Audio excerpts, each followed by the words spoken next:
आंबेगाव तालुक्यातील भीमाशंकर सहकारी साखर कारखान्याच्या कॉलनीमागील सांगनवस्ती परिसरात बिबट्याने धुमाकूळ घालत शेतकरी सुहास दत्तात्रय मिंडे यांच्या तब्बल 120 गावरान कोंबड्यांना ठार केल्याची घटना बुधवारी पहाटे घडली आहे। या घटनेमुळे परिसरात भीतीचे वातावरण निर्माण झाले असून वन विभागाने तातडीने पिंजरा लावावा अशी मागणी ग्रामस्थांनी केली आहे।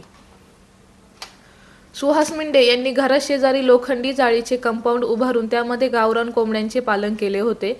त्यांच्या खुराड्यामध्ये 138 गावरान कोंबड्या होत्या। मध्यरात्रीच्या सुमारास बिबट्याने या कोंबड्यांवर हल्ला चढवत एकूण 120 कोंबड्या ठार केल्या आहेत। पहाटे मिंडे यांनी बाहेर येऊन पाहणी केली असता अनेक कोंबड्या मृतावस्थेत आढळून आल्या।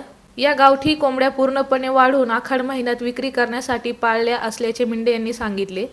कोंबड्या मेल्यामुळे त्यांची सुमारे 50 ते 60 हजार रुपयांची नुकसान झाले आहे।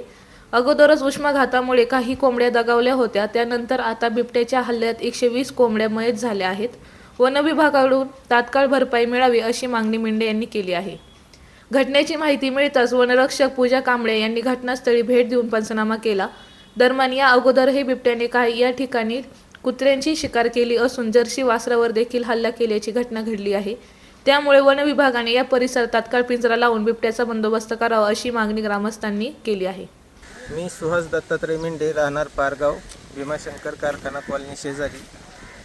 17 तारीख पहाटे 1:30च्या सुमारास आमच्या गावरान कोंबड्यांच्या शेडवरती बिबट्याने पहाटे 1:30च्या सुमारास हल्ला केला आणि जवळजवळ 150 पैकी 120 कोंबड्या मेलेल्या आढळून आल्या। पहाटे 5च्या सुमारास आम्ही उठल्यानंतर हा प्रकार आमच्या लक्षात आला। वन विभागाचे अधिकारी पूजा कांबळे यांनी येऊन पंचनामा केला। त्यांना या ठिकाणी बिबट्याच्या पायाचे ठसे आढळून आले। सर्वसाधारणपणे 50 ते 60 हजार रुपयाचं नुकसान या हल्ल्यामध्ये झालेले।